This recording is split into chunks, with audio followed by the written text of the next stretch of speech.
Donald Trump کا معاہدے تک ایران کی ناکہ بندی برقرار رکھنے کا اعلان، امریکی مذاکرات کاروں کو جلد بازی نہ کرنے کا مشورہ، ایرانی کشتیوں پر حملے کا AI پوسٹر شیئر کر دیا، ہسپانوی زبان میں الوداع لکھا، میڈیا سے گفتگو میں کہا ایران کے ساتھ معاہدہ بڑی حد تک طے پا چکا ہے، ایران سے تعلقات زیادہ پیشہ ورانہ اور نتیجہ خیز ہوتے جا رہے ہیں،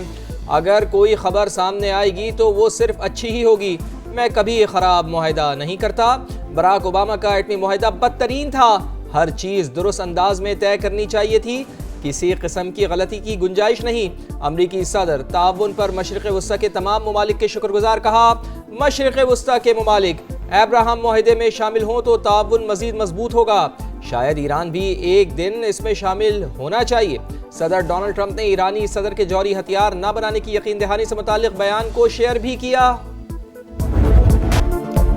جو بھی فیصلہ ہوگا وہ سپریم لیڈر کی اجازت اور ہم آہنگی سے ہوگا، ایرانی صدر مسعود پزشکیان کا اعلان، کہا مشتبہ خامنائی کی اجازت کے بغیر کوئی معاہدہ نہیں ہوگا، مذاکراتی ٹیم ملکی عزت و وقار کے معاملے میں کوئی سمجھوتا نہیں کرے گی، ایران جوہری ہتھیار حاصل کرنے کی کوشش نہیں کر رہا، ہم خطے میں عدم استحکام نہیں چاہتے، اسماعیل بقائی کہتے ہیں مفاہمتی یادداشت 14 نکات پر مشتمل، توجہ حتمی شکل دینے پر مرکوز ہے، قومی سلامتی کونسل سے منظوری کے بعد مسودہ رہبر اعلیٰ کو بھیجا جائے گا، امریکہ معاہدے کے چند نکات کی راہ میں رکاوٹ، منجمد اثاثوں کو جاری کرنے پر تیار نہیں، ایرانی میڈیا کا دعویٰ۔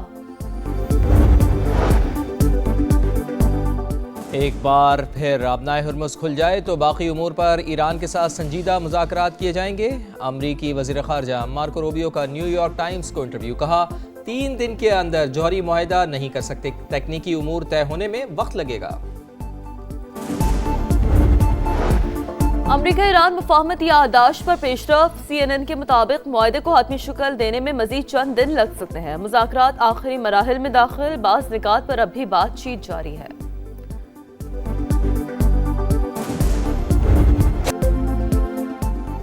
آبنائے ہرمز کھولنے اور ناکہ بندی ختم کرنے پر اتفاق، ٹرانزٹ فیس نہیں لی جائے گی، تمام محاذوں پر جنگ بندی ہوگی، نیو یارک ٹائمز معاہدے کی تفصیلات منظر عام پر لے آیا، لکھا معاہدے کے تحت ایران کے $25 ارب کے منجمد غیر ملکی اثاثے جاری کیے جائیں گے، ایکزیوس کے مطابق فریقین 60 روزہ جنگ بندی اور آبنائے ہرمز کھولنے پر متفق، ایران پر بعض پابندیوں میں نرمی کی جائے گی، ایرانی بندرگاہوں کا محاصرہ ختم کیا جائے گا، ایرانی نیوز ایجنسی کے مطابق مفاہمتی مسودے میں ایران پر دوبارہ حملہ نہ کرنے کی شرط شامل،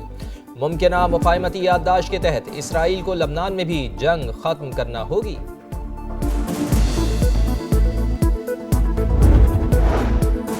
ایران امریکہ معاہدے کے امکانات، عالمی منڈی میں خام تیل کی قیمتوں میں 5% سے زائد کمی، برطانوی کروڈ آئل $98.34، امریکی کروڈ آئل $91.36 فی بیرل کا ہو گیا۔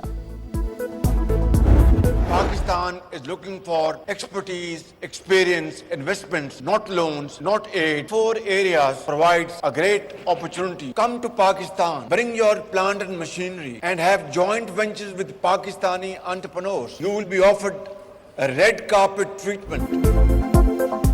قرض نہیں، مہارت اور سرمایہ کاری چاہیے، پاکستان آئیں، 1 ونڈو آپریشن اور ریڈ کارپٹ ٹریٹمنٹ ملے گا، وزیر اعظم میاں شہباز شریف کی چینی کمپنیز کو سرمایہ کاری کی دعوت، ITE، اکنامک زونز اور مائنز اینڈ ملرز میں سرمایہ کاری کی پیشکش، چین کے ساتھ زرعی تجارت $10 ارب سالانہ تک لے جانے کا عزم، پاک چین انویسٹمنٹ کانفرنس سے خطاب میں MOUs کو تیزی سے معاہدوں میں بدلنے پر زور، دونوں ممالک کے درمیان $7 ارب سے زائد کے معاہدوں اور مفاہمتی یادداشتوں پر دستخط، وزیر اعظم میاں شہباز شریف ہانگلو سے بیجنگ پہنچ گئے، چینی صدر وزیر اعظم سمیت اعلیٰ چینی حکام سے ملاقاتیں کریں گے۔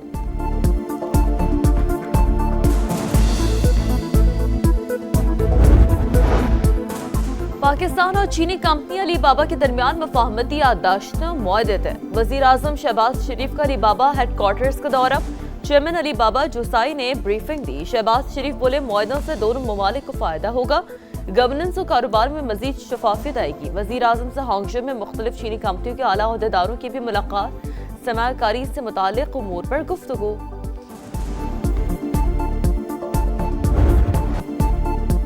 بلوچستان کے امن پر شر پسندوں کا وار، کوئٹہ میں چمن پھاٹک کے قریب دھماکہ، ایف سی کے 3 جوانوں سمیت 14 شہری شہید، 20 زخمی، شہداء میں خواتین، بچے اور فرنٹیئر کور کے 3 اہلکار شامل، ایک ہی خاندان کے 4 افراد بھی جاں بحق۔ معصوم بلوچ عوام ایک بار پھر فتنہ ہندوستان کی دہشت گردی کا نشانہ، خودکش دھماکے سے رہائشی آبادی شدید متاثر، گھروں اور پارکنگ میں کھڑی گاڑیوں کو نقصان پہنچا، دھماکے کی جگہ سے شواہد جمع، فورنزک تحقیقات شروع۔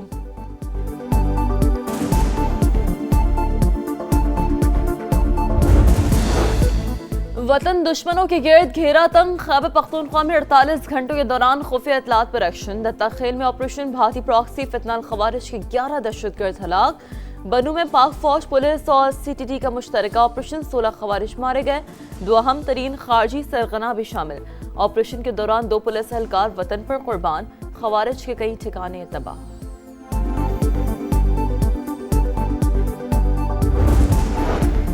گوادر یونیورسٹی کا لاپتہ عملہ بازیاب، vice chancellor, pro vice chancellor, lecturer اور ڈرائیور کو حکام نے مستوم کے علاقے کرتگاب سے بازیاب کرا لیا، عملے کو 13 مئی کو نامعلوم افراد نے اغوا کیا تھا۔ لاہور کے علاقے عسکری 9 کالونی میں 2 موٹر سائیکلوں میں ٹکر، حادثے میں 2 نوجوان جان سے گئے، سی ٹی او لاہور کا واقعے پر نوٹس، ایس پی ٹریفک سے رپورٹ طلب کر لی۔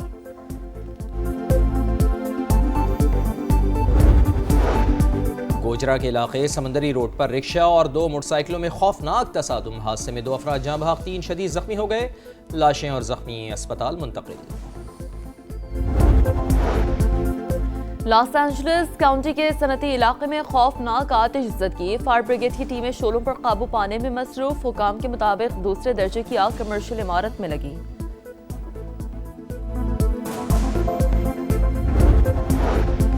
لبنانی حکومت کے چند عناصر چاہتے ہیں کہ ہم ہتھیار ڈال دیں، ہم اس کے لیے تیار نہیں، حزب اللہ کے سربراہ نعیم قاسم کا بیان، کہا ہم نے ہتھیار ڈالے تو اسرائیل آ کر ہمیں قتل کر کے قبضہ کر لے گا، لبنانی حکومت صہیونی پروجیکٹ میں سہولت کار نہ بنے۔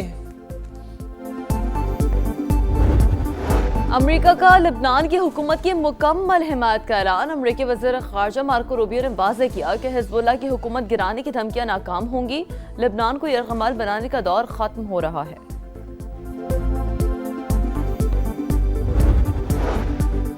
غزہ سمود فلوٹیلا کے شرکاء کے ساتھ اسرائیلی وزیر بن گوئر کا رویہ ہولناک، توہین آمیز اور ناقابل قبول تھا، 8 عرب اور اسلامی ممالک کا مشترکہ بیان جاری، اتمار بن گوئر کے اقدامات انسانی وقار پر حملہ اور عالمی قوانین کی خلاف ورزی قرار، بین الاقوامی انسانی قانون کے مکمل احترام کو یقینی بنانے کا مطالبہ، مشترکہ اعلامیے میں فلسطینی علاقوں میں انسانی حقوق اور قیدیوں کے وقار کے تحفظ پر زور، فرانس نے اسرائیلی وزیر بن گوئر کے فرانس میں داخلے پر پابندی لگا دی۔ وفاقی وزیر مذہبی امور سردار یوسف کی سعودی ہم منصب سے ملاقات، حج انتظامات کے حوالے سے تبادلہ خیال، وفاقی وزیر مذہبی امور کا توافق کمپنی کا بھی دورہ، سہولیات کا جائزہ لیا۔ لبیک اللہم لبیک، مناسک حج کا آج سے آغاز، عازمین کی منا آمد جاری، 8 ذی الحج کی شام منا پہنچ جائیں گے، رات وہیں قیام کریں گے، منگل کو حج کا رکن اعظم وقوف عرفہ ادا کیا۔ عید قربان کی آمد، جانور کی خریداری کا مشن زوروں پر، مویشی منڈیوں میں خریداروں کا رش، کسی کو قربانی کے لیے من پسند جانور مل گیا تو کسی کو اب بھی تلاش، بھاؤ تاؤ جاری، بیوپاریوں خریداروں میں تکرار، شہریوں کا قیمتیں آسمان پر ہونے کا شکوہ، بیوپاریوں کا اخراجات زیادہ ہونے کا رونا دھونا۔ اور پاکستان کے خلاف ون ڈے سیریز، کینگروز کا راولپنڈی کرکٹ اسٹیڈیم میں پہلا پریکٹس سیشن، فلڈ لائٹس میں بیٹنگ، بالنگ اور فیلڈنگ کی مشقیں، آسٹریلوی حکام نے انتظامات کا جائزہ لیا، قومی کھلاڑی آج پریکٹس کریں گے، پاکستان اور آسٹریلیا پہلا ون ڈے 30 مئی کو راولپنڈی میں ہوگا۔